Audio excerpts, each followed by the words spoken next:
Have you ever been haunted by thoughts that seem to come from nowhere? That voice inside your head that whispers you're not good enough, that disaster lurks around every corner, that others are judging you harshly? Those thoughts that arrive uninvited in the quiet moments before sleep or ambush you in the middle of an otherwise perfect day. What if I told you that these negative thoughts aren't random malfunctions of your mind, but sophisticated psychological mechanisms with deep evolutionary roots and hidden purpose? The invisible weight of negative thinking affects us all, from the mild self-criticism that dampens our confidence to the relentless rumination that can spiral into anxiety and depression. These thoughts cast shadows across our experiences, relationships, and possibilities. They create a psychological prison where joy becomes fleeting and peace remains elusive. Today, we'll journey into the labyrinth of the mind to uncover why negative thoughts exist, what purpose they serve, and how understanding their nature can transform your relationship with them. Not by eliminating them entirely, which is neither possible nor desirable, but by developing a wiser, more compassionate relationship with the full spectrum of your thinking. The mind is not a mistake. Negative thoughts are not a mistake. They are messengers from the depths of your psyche, carrying information that, when properly understood, can lead to profound self-knowledge and growth. This perspective shift is the beginning of freedom. Think about your most persistent negative thoughts. Perhaps they take the form of harsh self-judgment. I'm not smart enough. I always mess things up. I'll never achieve what others have. Maybe they manifest as catastrophic predictions. This physical sensation means I'm seriously ill. They haven't responded because they're angry with me. This opportunity will definitely end in failure. Or perhaps they emerge as comparative thinking. Everyone else has their life together. I'm falling behind. Others are happier, more successful, more worthy. These thoughts feel deeply personal, as if they reveal something essential about you or your life. But what if they reveal something more universal? Something about the very nature of the human mind and its evolution.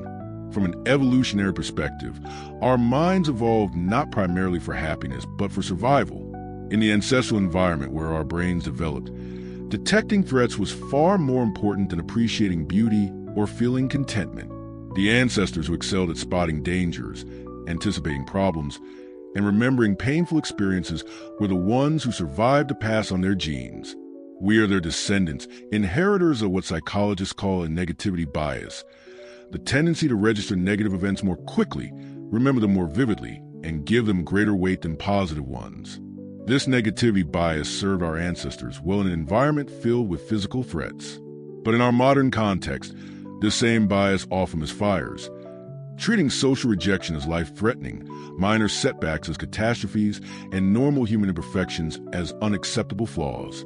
The ancient survival mechanism designed to protect us from predators now protects us from possibilities, from vulnerability, from the very experiences that might lead to growth and fulfillment. Carl Jung, whose depth psychology offers profound insights into human psyche, would understand negative thoughts as expressions of what he called a shadow, those aspects of ourselves we rejected, repressed, or disowned. Everyone carries a shadow, Jung wrote, and the less is embodied in the individual's conscious life, the blacker and denser it is.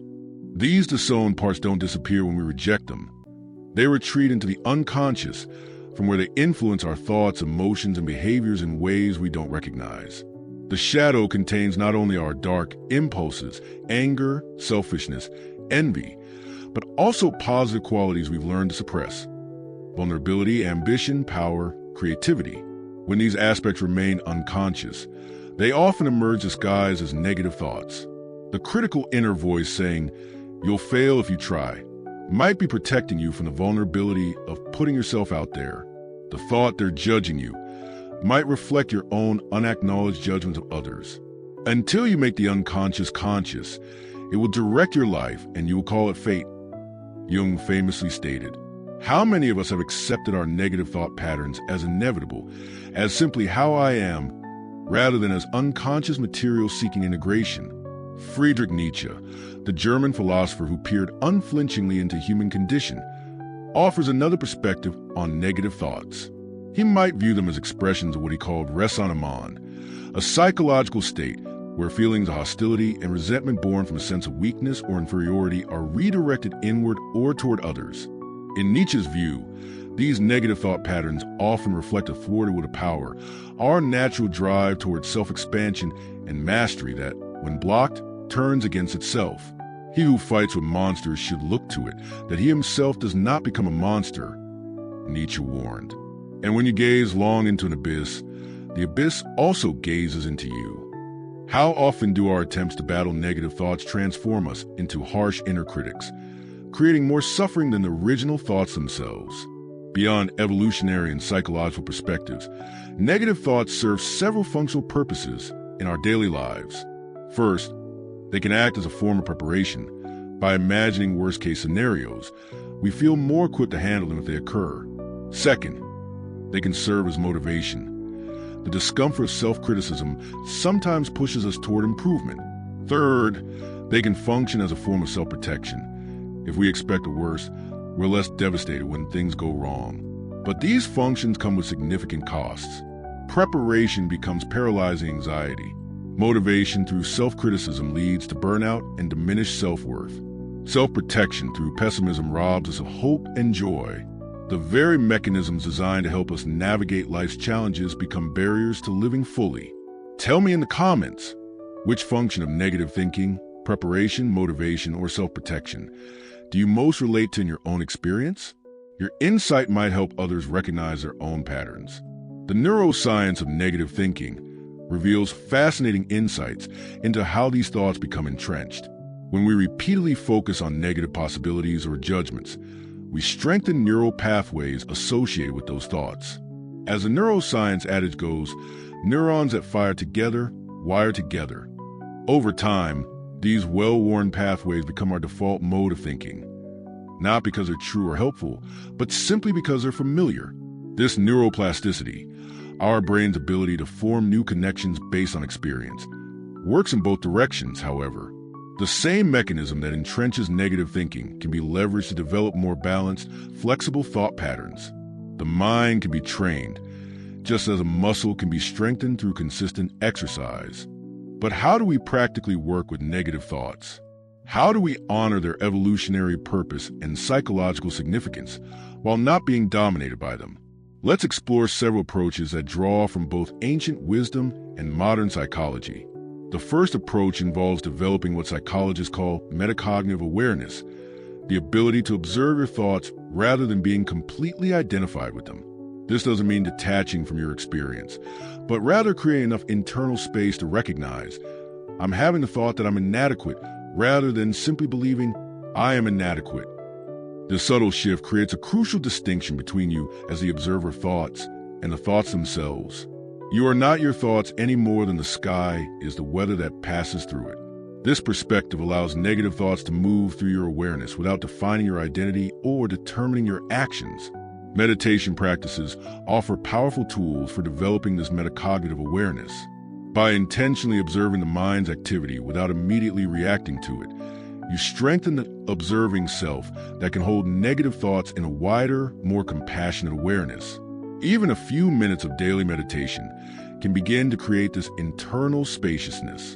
The second approach involves what Jungian psychology would call shadow work, the process of bringing unconscious material into consciousness through dialogue with the disowned parts of yourself, rather than trying to silence your inner critic. What if you got curious about what it's trying to protect you from? What if you asked your anxious thoughts what they're afraid might happen if they stop vigilantly scanning for threats? This internal dialogue honors a protective intent behind many negative thoughts, while opening the possibility for more conscious, flexible responses. The goal isn't to eliminate the critic or the worrier, but to integrate these aspects into a more whole sense of self where no single voice dominates.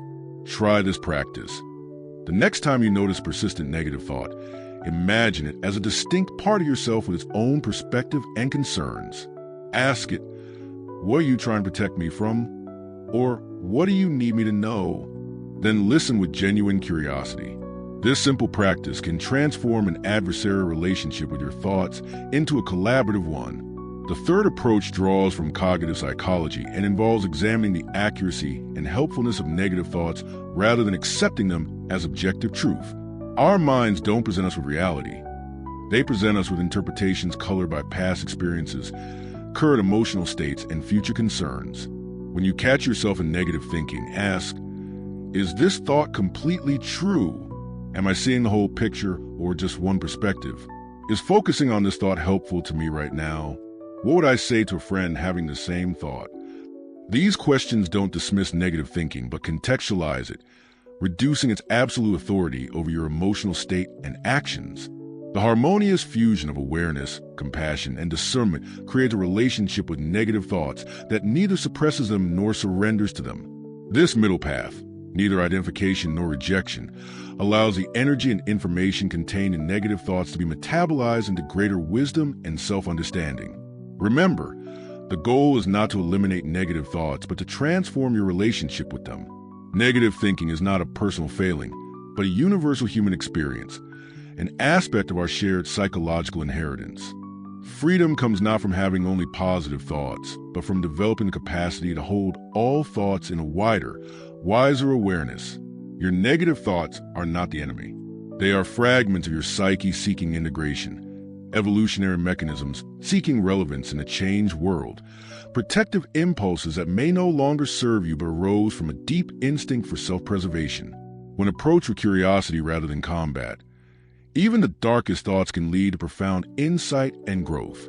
As we conclude, I invite you to consider this. What if the mystery of the mind isn't that we have negative thoughts, but that we have the capacity to observe them, question them, and choose how we respond to them? What if this capacity, this consciousness that can witness its own contents without being defined by them, is our greatest human gift? Your freedom lies not in escaping the full spectrum of human thinking, but in expanding your capacity to hold that spectrum in awareness. In this expansion, this widening of perspective, negative thoughts lose their tyrannical power and become simply one note in the complex symphony of human consciousness. If this exploration has resonated with you, I invite you to subscribe to The Wisdom of Human Nature, where we continue to explore the depths and heights of the human experience. In our next video, we'll examine how to transform negative thinking patterns into sources of creativity and resilience. Until then, remember, you are not your thoughts. You are the awareness in which all thoughts arise and pass away. In that awareness lies freedom.